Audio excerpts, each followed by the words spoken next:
We are seeing the temperature starting to rise over the coming days. We're seeing this heat wave starting to move. دەبینین کە فڕۆکەکان لە ئاسمانەوە یارمەتیکی باشمان دەدەن لە بڵاوبوونەوەمان بە دەوری ئاگرەکە.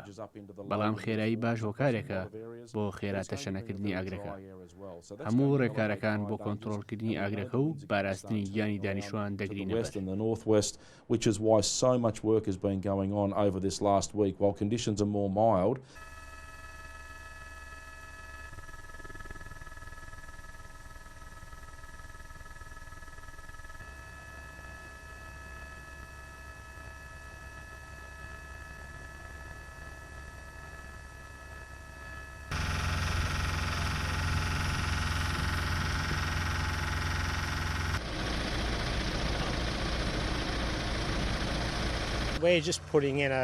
ئێمە تەنها هێڵێکی ئاگربڕ دروست دەکەین.